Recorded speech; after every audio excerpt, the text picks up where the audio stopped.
कई दिनों से राष्ट्रीय स्वयंसेवक संघ के प्रमुख मोहन भागवत जी लगातार राष्ट्रीय मीडिया में बने हुए हैं और ये कहते हुए सुनाई दे रहे हैं कि चुनाव प्रचार में मर्यादाओं का उल्लंघन हुआ, अगर शासन करना हो तो सभी को साथ में और सभी के सम्मान की बात करनी होगी वगैरह वगैरह। ये वो तब कह रहे हैं जब भाजपा अध्यक्ष नड्डा साहब ने ये कह दिया कि हमें संघ की ज़रूरत नहीं है, अभी हम बच्चे नहीं रहे हैं, अपने पैरों पे हम खड़े हो चुके हैं। और कुछ नरेंद्र मोदी साहब ने भी संघ की दखलंदाजी को नज़रअंदाज करना शुरू कर दिया था। राष्ट्रीय स्वयंसेवक संघ का एक स्वार्थ रहा है, वो स्वार्थ ये है कि हिंदुत्व के नाम से राजकीय शक्ति, आर्थिक शक्ति और अन्य शक्तियाँ वो अपने पास में रखते आया है। इसके लिए कौन सा पक्ष सत्ता में आ रहा है इसकी तरजीह उसने कभी नहीं की। संघ उस पक्ष के साथ में गया है या उस पक्ष को मदद की है जो उसे केंद्रीय भूमिका में राजकीय शक्ति के रूप में शक्ति देता रहा है या स्वीकार करता रहा है, चाहे सांस्कृतिक शक्ति हो चाहे धार्मिक शक्ति हो। कांग्रेस के राज में भी असंवैधानिक केंद्रीय सत्ता के तौर पर आरएसएस सक्रिय था। भाजपा को सत्ता में लाने के लिए राम जन्मभूमि से लेकर बाबरी मस्जिद को शहीद करवाने तक राष्ट्रीय स्वयंसेवक संघ का बड़ा रोल रहा है। इस देश में हिंदू मुस्लिम ध्रुवीकरण की शुरुआत ही राष्ट्रीय स्वयंसेवक संघ के लिखान से होती है, बयानों से होती है। 1857 के युद्ध के बाद लगातार राष्ट्रीय स्वयंसेवक संघ धर्म के नाम से इस देश में ध्रुवीकरण की प्रक्रिया को तेज करता रहा है। साहित्य का निर्माण, झूठे इतिहास की रचनाएं, ये सारे उसके मूवमेंट का हिस्सा रहे हैं। बंकिम चंद्र चटर्जी की आनंदमठ ये हिंदू मुस्लिम ध्रुवीकरण की बहुत अच्छी दास्तान है, षड्यंत्र है ये। सावरकर साहब तक और गोलवलकर साहब तक हम देखते हैं कि सिर्फ इन्होंने हिंदू मुस्लिम ध्रुवीकरण किया है।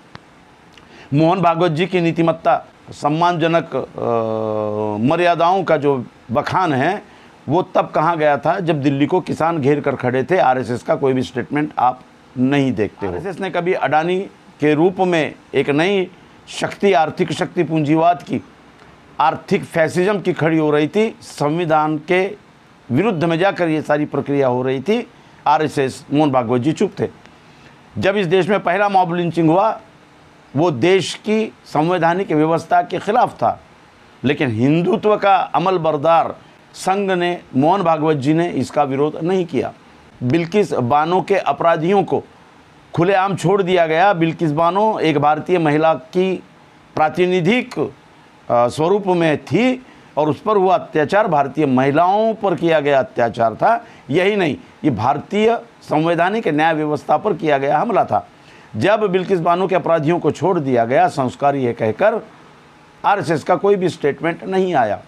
जब दलितों को घोड़ी पर से उतार दिया जाता है, उन्हें मार दिया जाता है, उन्हें चप्पल पहनने पर मारा जाता है, मूछी रखने पर मारा जाता है, बैंड के साथ में अगर बारात निकलती है तो मारा जाता है, मोहन भागवत जी, आरएसएस का कोई स्टेटमेंट नहीं आता। पर हमले होते हैं, मदरसों पे हमले होते हैं, दरगाहों पे हमले होते हैं, आरएसएस चुप रहता है। लेकिन अचानक आरएसएस के प्रमुख मोहन भागवत जी को राजनीतिक नैतिकता का उबाल आ गया, लहरें मार रही है उनके अंदर और वो स्टेटमेंट दे रहे लगातार कि इस चुनाव में मर्यादाओं का उल्लंघन किया गया।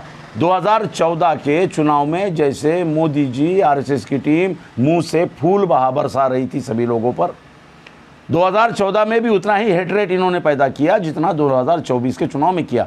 लेकिन आरएसएस बहुत चालाक है। आरएसएस समझ गया था कि ये वक्त भाजपा की लुटिया डूब रही है, उसने फ़ौरन पलटा मारा। और आप देख रहे होंगे कि मोहन भागवत जी ने चुनाव से पहले राहुल गांधी के बारे में भी तारीफ़ों के पुल बांधे थे।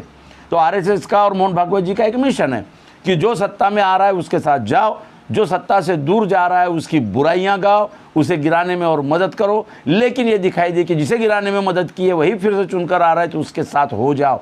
ये आरएसएस की सेटल राजनीति है, समय के अनुसार बदली भूमिका का प्रतीक है। इतनी चालाकी, या हम दूसरे शब्दों में कहें तो इतनी मक्कारियाँ, बेईमानियाँ बहुजन समाज का आदमी नहीं कर सकता, मुस्लिम नहीं कर सकता, अनुसूचित जाति, जमाती, आदिवासी, ओबीसी का आदमी नहीं कर सकता, या उनकी कोई संगठन ऐसा नहीं कर सकती। तो मोहन भागवत जी के जो स्टेटमेंट है, लगातार उन स्टेटमेंट का अर्थ समझने की कोशिश कीजिए। चुनाव से पहले एक वीडियो डाला था जिस पर हमने कहा था राष्ट्रीय स्वयंसेवक संघ अब अपनी भाषा बदल देगा।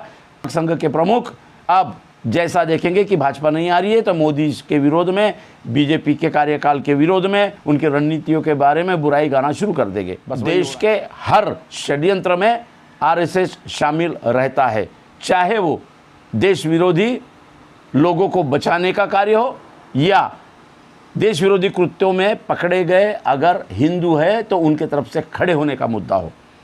आरएसएस हमेशा दुटप्पी भूमिका लेते आया है। हिंदुत्व के नाम से वर्चस्व बना रहे, खासकर ब्राह्मणी वर्चस्व बना रहे, ये आरएसएस की और मोहन भागवत जी की प्रमुख भूमिका है। धन्यवाद।